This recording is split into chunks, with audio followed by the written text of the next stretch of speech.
Hey YouTube, Dan Ottawa here, coming at you with an anticipated video of game mechanics. Particularly, I'm going to be talking about fast move denial and sneaky fast moves through. I'm going to be talking about why you want to try CMP tie. I'm going to, in a different part, I'm going to talk about Sac Swaps and how to avoid Sac Swaps, and I'm going to talk about transferring damage. So if you're new to this, if you're seeing this channel for the first time, I appreciate you hit the subscribe button, and if you're a returning subscriber, I appreciate the views. So let's talk about first fast move denial and sneaking fast moves through. You're going to hear two things. Sneaking fast moves through, which means that you get an extra fast move through while they are hitting their charge move. And fast move denial means you do not allow them to sneak a fast move through while you are doing your charge move. So let's take a look at what that looks like in practice. So Empoleon mirror match. So this should be said, it is done when you have the same fast move duration. So example, mirror matches when you have these waterfalls have the same duration. So we're at the hydro cannon. You never click immediately. Well, not never. I'll show you why I click immediately next time, but you don't want to get there. So I'm going to throw the 7th. I'm now going to hit the charge button and go back to spamming the top. And that denies a fast move going through. So I'm going to show that again. So we're going to get to 5 waterfalls, which gives us the energy for the hydro cannon. You're going to click again for a 6. You can do just on the 6th and go down, but this one I just happened to go 7. So I'm going to go to the 6th. I then decide I want to throw the hydro cannon. So I'm going to do the 7th, and you're going to see I'm going to do 7, immediately hit hydro, and immediately go back. And you're going to see I hit that hydro before the energy even goes up. And I think that's important in fast move denial. And I'll show you a couple examples where that you need that because of why it doesn't work. So I get the hydro cannon through here. They did not get a fast move through, which is perfect. This one, they're building up to 10 energy. Had they not built up to 10, I probably would have done it again. But because they built up to 10, I'm just going to go straight for the hydro cannon to try and take it out before they throw a move. But they throw a move, so we CMP tied here. So they're going to get a hydro through, and I'm going to get a hydro through. And then what you're going to see here is I'm now going to go for the fast move, and they're going to go for their second charge move. And what you're going to see is I'm going to sneak a fast move through here. So that's my hydro cannon, and so they're going for their second charge, and there is my fast move sneak through. So that fast move sneak through just flip this match because now I'm not going to be taken out here. I'm just going to be in the red, and that that waterfall is going to register. So why does this happen? I couldn't put my finger on it until I had a couple bad things happen to me, and I watched those videos. So let's take a look at what happened to me. So here's Snorlax. I'm licking down this Groudon, and I have both Body Slam and Superpower ready. So I'm going to, they only have one Pokemon, so I'm going to throw, I think in this case, I'm throwing the Body Slam because it's a Togekiss coming in. And you're going to see, hit the Body Slam, and you're going to see the animation go through that they just got a Charm through. So that is a full charm worth of damage that just went through. And the same thing happened with my Ho-Oh. Here, I incinerate down the Dialga. I've got the move ready. In's going to come a Kyogre. And I'm just going to Brave Bird it.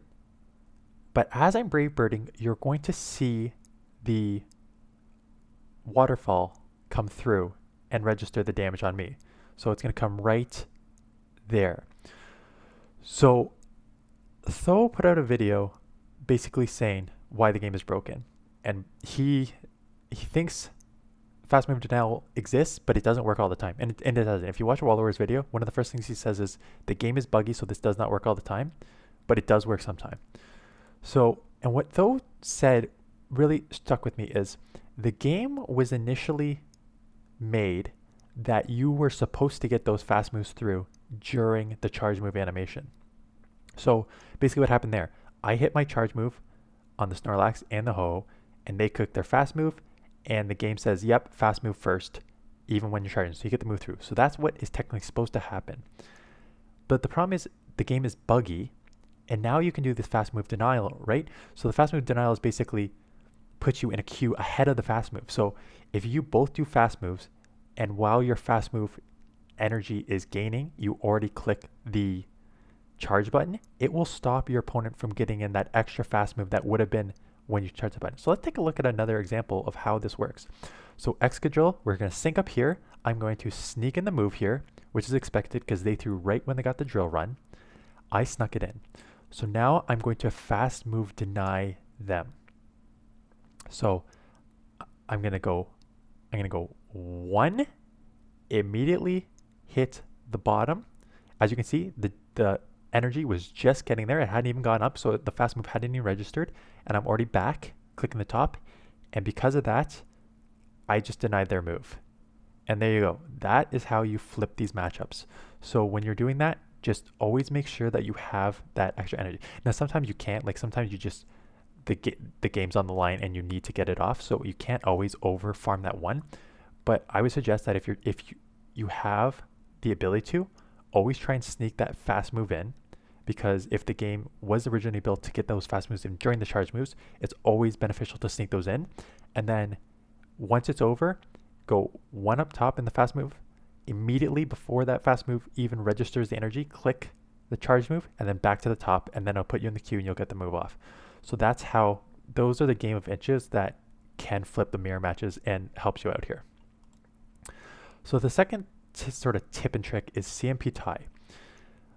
So if you have a charge, what you're going to see a lot of people do is they'll bank a charge move and then come in and throw it for CMP tie. So let's take a look at what that looks like in an example. So I have a Snorlax here. It's gonna be, I have Snorlax here. I have a Ho-Oh that has a Brave Bird loaded on it. And I have a Dialga with pretty much 0 energy, 0 HP left. So what I'm gonna do is, they have a Kyogre and my Ho-Oh is almost eliminated, done. So I can't come in here with my Ho-Oh because it will be taken out based on the surf there. So what I'm doing is I'm sacrificing my Dialga. I can now come in to a neutral matchup and get the Brave Bird off on my Ho-Oh. Click the Brave Bird and it's going to get through. So even if they snuck a waterfall through there, it wouldn't matter because I got the Brave Bird through to take this out. So that's just a little tip that if you have energy on your thing, you don't have enough HP left. Like I could not take one waterfall, it would have taken me out. So I couldn't sub in because then the Ho-Oh, and I'm going to talk about transferring damage in a couple minutes here, that would have taken the Ho-Oh out. So what you'll see is a lot of advanced players do is they will build up to a charge move, especially on a high attack Pokemon, and switch. And what that does is when that Pokemon comes back into any sort of matchup and they have the high attack, they're going to win CMP tie. So they're going to get the charge move off first. So this is where you need to know your CMP ties, which I do not know my CMP ties. But that's just little trips. So little trick. So if you have the energy on your move and it's in a Pokemon, don't try and like come in if you're super low on energy, because one, they're either going to, as I showed above, they're going to get their fast move through more than likely than not. So if you can't absorb that damage, don't do it, and then you can win the CMP tie. So let's go talk about Sac Swap. So I'm sure many of you know what Sac Swap is. It's basically where you catch an opponent's charge move on a different Pokemon. So basically what it looks like here is my Machamp is almost at 0. They are going to come in here with a Talonflame, and then what they're going to try and do is they are going to try and catch a Rock Slide on their Drifblim. And at the same time, their Drifblim has energy, so I am going to switch into my Snorlax to catch their charge move. So now all their energy that they have is now wasted on a Snorlax I use that as people call it a third shield. So basically all that energy is absorbed on the Snorlax. Same example here. This was one of the regionals. I have Deox and I have extremely low Zangoose, and I need to, I'm going to throw this and basically need to reset this 2-time attack lower.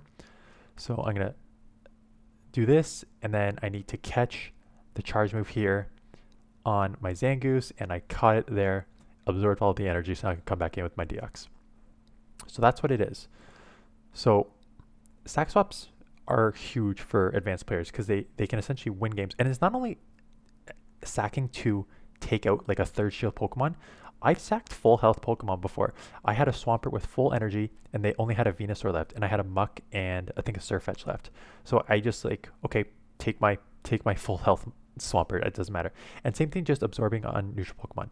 I've absorbed Shadow Balls on my Snorlax because it's double resisted. So you don't need to do it just for like to sack a Pokemon. You can use it just to absorb damage on a Pokemon that take super resisted damage. So how do you avoid these sac swaps?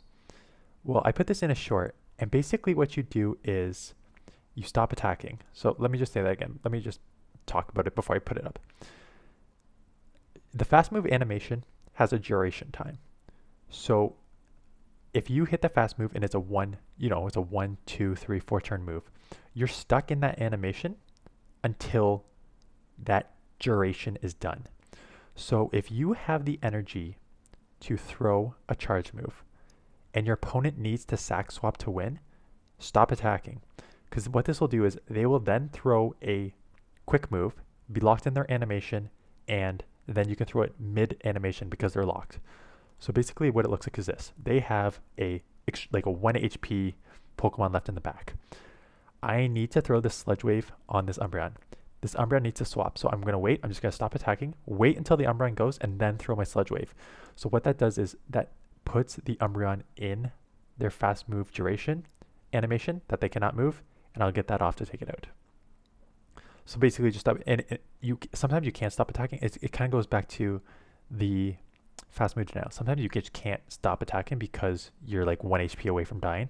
But if you have that sort of spare HP, just stop attacking, wait for them to do their fast move, and then take it out.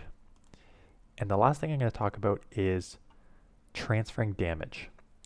So the damage from a fast move only registers at the end of the turn duration. So 1, 2, 3, 4, and 5 for Incinerate. So that will not register until the end of the person throwing the move, their turn count. So if a Ho-Oh, I'm going to show in this upcoming example, throws an Incinerate, it is not going to register until after 5 turns. In this example, I needed my Muck to take out this Ho-Oh.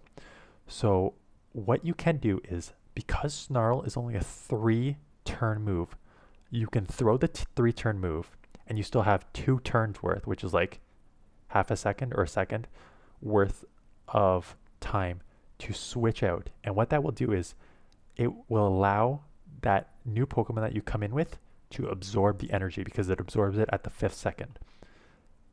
And then what you're going to see is I'm going to come back in with my Muck, and because the 3-turn move is shorter than the 5-turn move, I'm able to get the second round of energy because what I forgot to say is me throwing a 3-turn move allows my Muck to get the energy from it and still transfer the damage on the next one. So I needed 3 Snarls to get to, or 2 Snarls to get to a move. So I'm going to get 1 on the first one, transfer the damage to my Abomasnow, and then I get 1 on the next one and throw the Dark Pulse because it's the 3-turn move gets my energy that I can get to the charge move before the Incinerate registers. So let's take a look at what this looks like. So I have an extremely, extremely low Muck. I cannot take another move here. So basically what I'm going to do is I am going to throw 1 Snarl.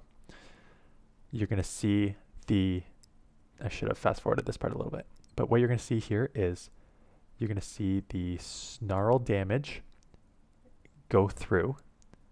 I'm going to get some energy from it. So I'm going to get the energy right there. I'm going to now transfer to my Abomasnow. So that's 3-turn duration, 4, 4, 5. And there you go. My Abomasnow just absorbed all of that energy from the Talonflame there. So that's perfect. Please tell me I sped this up just to show. Yep, so I sped this up. So now they're going to obliterate me with a flame charge. That's fine. Because I can now come back in with my Muck, get the 3-turn move off here. So I'm going to slow this down, come back in, get the 3-turn move off. It's going to give me the energy I need to get to this Dark Pulse and take it out. And because of the 3-turn, again, it doesn't register till 5 turns. So come in, there's the 3-turn moves, there's the Dark Pulse. This is not registering till 5 move. Get the Dark Pulse off, take out the Ho-Oh. So that's just a little trick of transferring damage. And you'll see this a lot for people. This is how you combine multiple different aspects of the game. So you can do CMP tie, Sac Swap, transferring damage, right? So if you have a Pokemon who only needs one more turn to get to a move, you can throw that move, transfer the damage on a Pokemon that is almost dead anyways, have them take the Sac Swap from the fast move, and then win the CMP tie when you come back in. So that's kind of how you use all these different techniques. So those are some of the techniques that I use. And again, I'm not a great battler. Some of the best battlers, I'm sure, have more techniques, but hopefully this video was helpful for you. I appreciate if you hit that thumbs up. I appreciate if you hit that subscribe button, and I will see you guys in the next one.